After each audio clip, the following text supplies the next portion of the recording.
Well, good evening. How's everybody doing? Yeah, we'll see about that.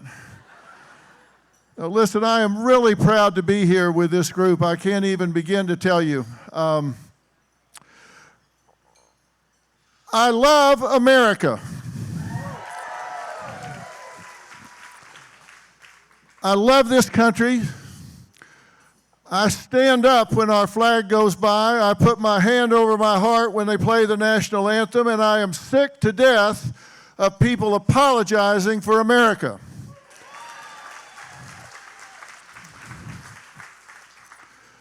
I love this country. I love it enough to admit that it's not perfect. We've got issues. You've probably seen that on the books that you're holding. That book that you're holding, by the way, has been declared by the woke mob as the most dangerous book in America right now.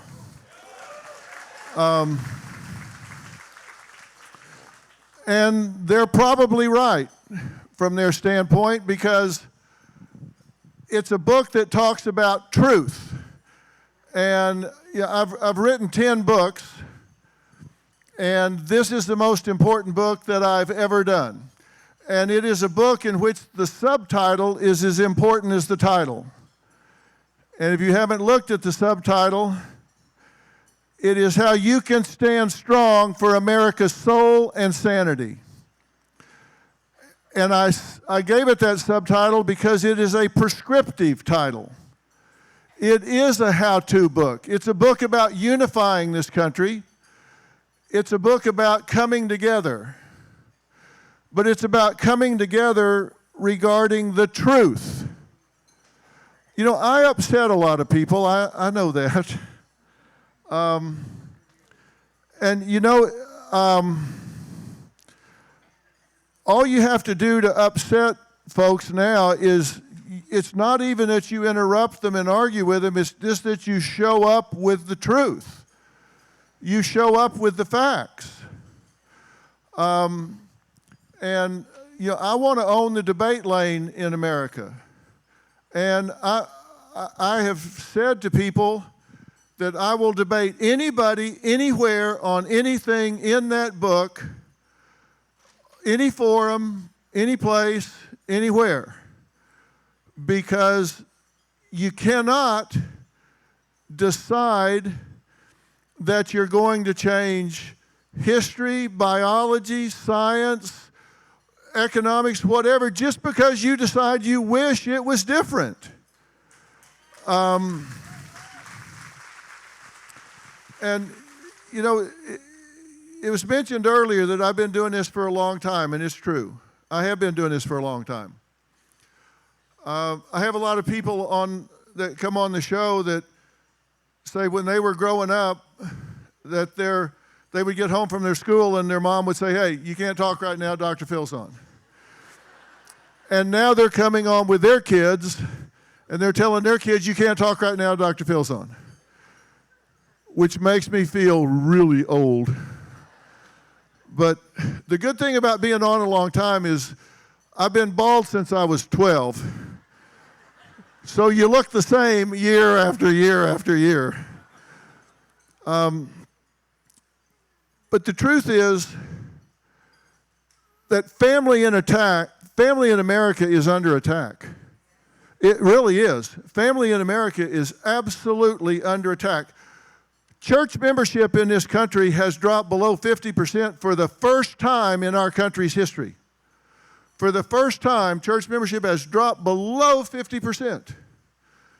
That is not a good sign. Our young people,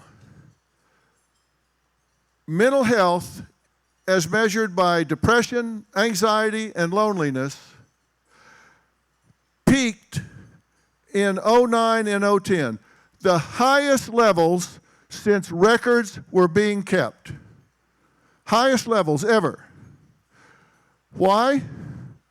Because in 2008 or 2009, in that 18-month period in there, It was like C-130s flew over the country and dropped something on America. And what was it? They dropped smartphones. And our young people started living their lives differently. Up until that time, they went through life like this. And after that, they went through life like this, with their head down. Instead of living their lives, they started watching people live their lives. But the lives they were watching being lived were not real. And that's where this fantasy started. Now, I love technology, I do. It's great. But there are unintended consequences that come with technology all the time. You realize that? When I started my show in 2002, the first text message had never been sent. Think about that. When I first went on the air with Dr. Phil Show, they didn't even have text messages. So the questions that we would get like 10,000 emails and letters throughout the 20 years that I've been on. We would get about 10,000 emails and requests a week. When we started, there weren't any emails. There weren't any text messages.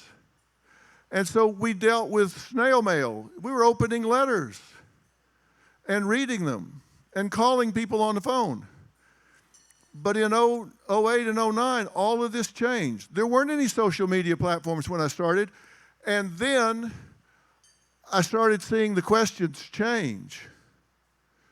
People were getting cyberbullied. Those two words were never in the same sentence before.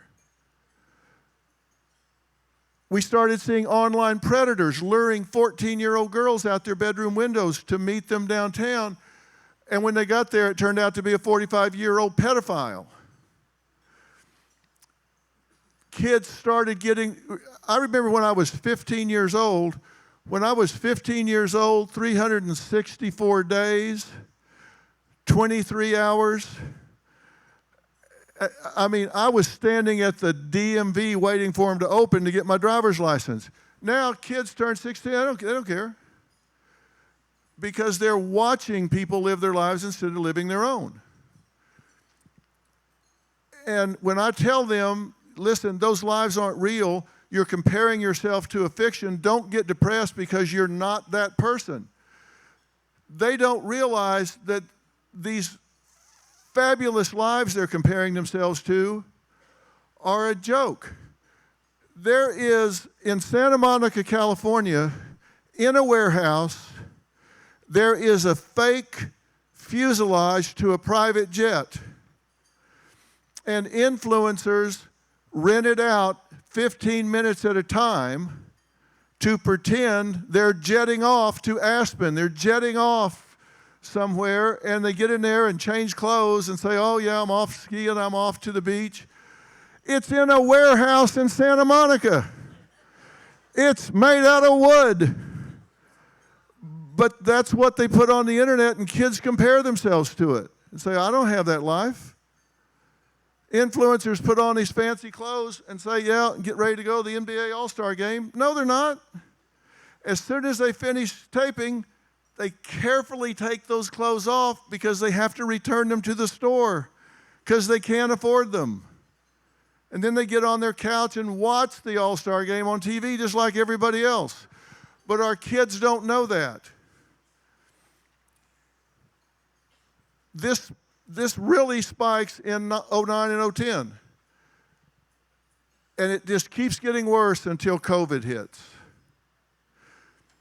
And the same people that were keeping records of all of this mental illness with our kids are the same people that shut down the schools. And when they shut them down for 2 weeks, I said, I get it, okay. I got you, I understand, you got to figure this out. Then they shut them down for 2 months. I said, now, okay, now hold on a minute. And then they said, no, it's going to be 18 months. It's going to be 2 years. I went on television publicly and said, this mismanagement of this quarantine is going to create more damage and more problems for these children than this virus ever would. Everybody. Everybody said, "You are a lunatic. How can you say that?" And when it all came true, I sat out on the curb for 2 weeks waiting for them to come by and say, "You were right, I'm sorry." They never came by. A gentleman I work with, it's a pediatric epidemiologist, Dimitri Kostakis, estimates that it's going to cost this generation somewhere between 8 and 15 million years of life lost, because those children will have less educational attainment, which means they'll have higher risk jobs and less insurance, later diagnoses, et cetera, and those years will be shaved off of their lives. And what do they say now? They say, "You know what? We did the best we could with what we knew." No, you did not. No, you did not. You knew those children were not vulnerable to that disease threatening their lives. You had a new hammer and everything looked like a nail, and you shut the schools down. And you know what else they did? They took those children away from being examined and watched over by mandated reporters. And referrals for sexual molestation and abuse at DCFS and CPS dropped 40 to 50%. Do you think the abuse dropped 40 or 50%? No, it did not. What we did was abandon them to their abusers behind closed doors with nobody watching. And they say they did the best they could. No, they didn't. They had no plan to open those schools back. And the teachers' union said, "Hey, we're not political." Yeah. Well, the largest teachers' union in America is LAUSD, Los Angeles United School District. The head of that school district said, "As soon as you pass the wealth tax, we'll reopen the schools." Not political? Yeah, okay. I don't think so. We ran a show last week with 2 whistleblowers from inside the gender-affirming care clinics in America. One right here in Dallas-Fort Worth, and one from a clinic in St. Louis. They both came forward because they said, "We can't do this anymore. We have to tell the truth about what's happening to the children in these clinics." The death threats I got after running that show, I can't even begin to tell you. Why? Because I told the truth. I told the truth. Gender-affirming care is a marketing term. There's not any gender-affirming care. That is a marketing term. It's sex reassignment surgery, and it is brutal, and it is irreversible, and we're letting children who can't decide which pajamas to wear make that decision. And someone just yelled, "It is wrong." It is way wrong. And we have to stand up against that. We have to tell the truth about that. I put up a tease about that program the night before it ran, and it had 11 million views in less than 24 hours. People are listening. They are paying attention. It's just there aren't very many people that are willing to stand up and speak the truth out loud. And because of people like you supporting voices like me, we can tell the truth. We can speak the truth.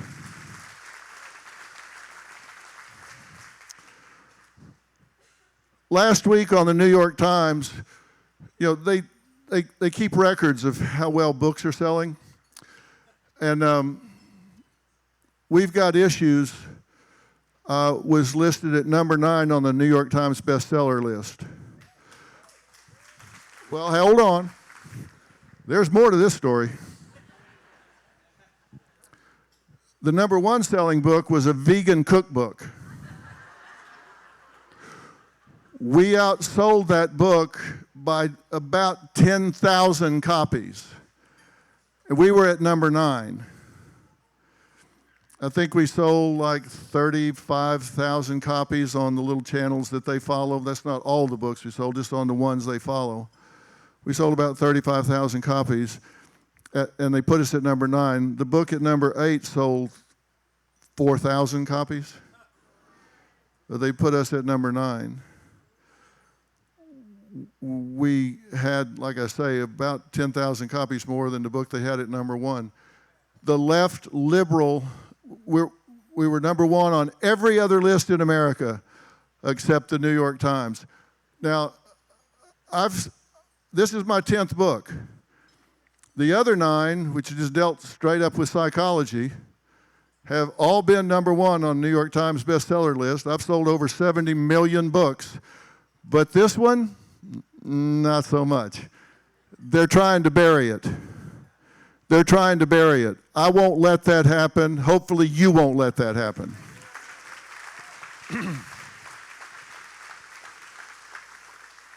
I have launched a new network. It's the biggest launch in 25 years. The biggest launch before this was Fox. And they launched to 22% of the country.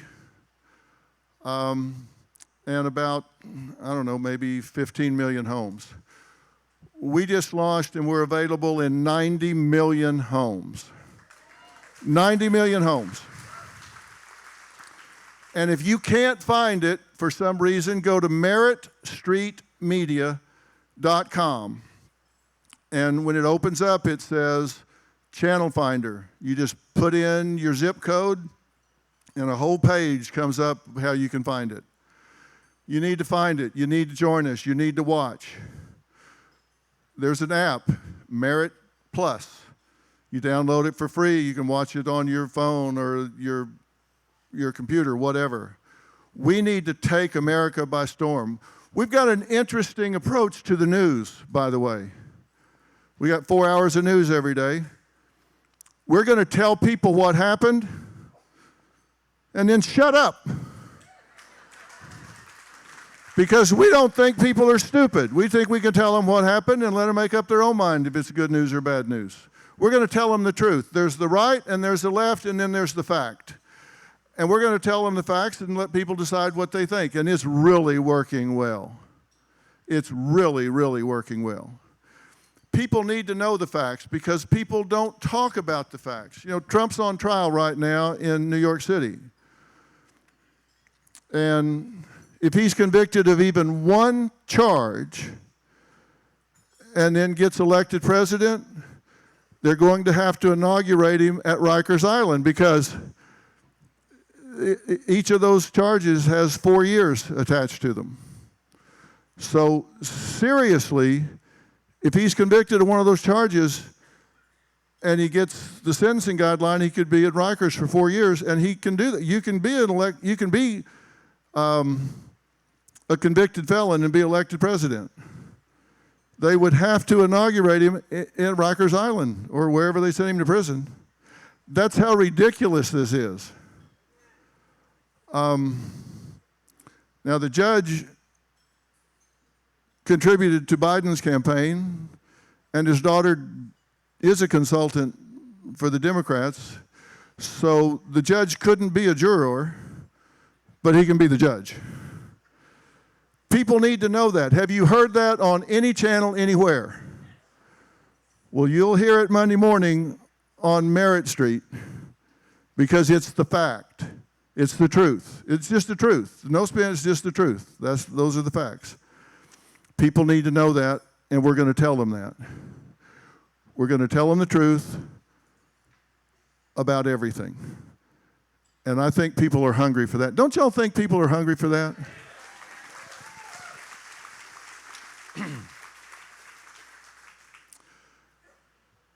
I asked a group the other day if they knew what bots were on the internet. They said, well, yeah, they're these automatic accounts that aren't real. I said, when they deploy bots, how many do you think are likely deployed when they come after somebody or something? He said, I heard it's like 10,000. Yeah.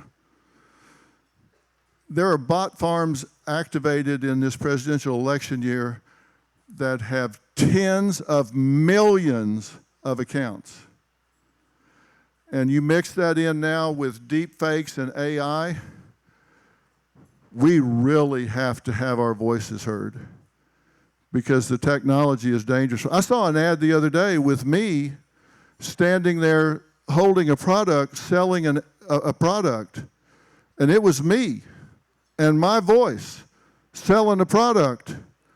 I've never even heard of it, but it looked the only reason I knew it wasn't me is he looked way too rested.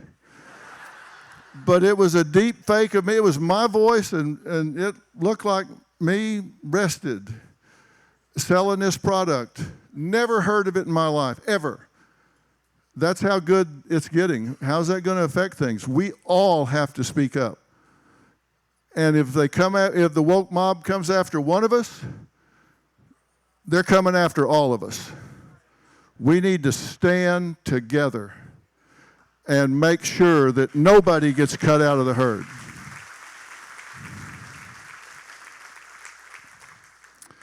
So I've got a big platform and a big agenda, and I welcome you guys to be part of it, be part of this mission. And I always just tell people, you got two questions to answer. You got to make up your mind if I have the right message and if I'm the right messenger. And if you can answer yes to those two questions, then I ask you to join us on this journey and this mission, because I ain't stopping.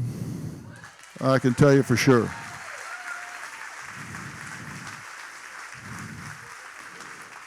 We need to bring family back. We need to protect our children. We need to protect our flag and be proud of this country. And I thank you for letting me come by here tonight and say a few words. And God bless America, guys. Thank you so much.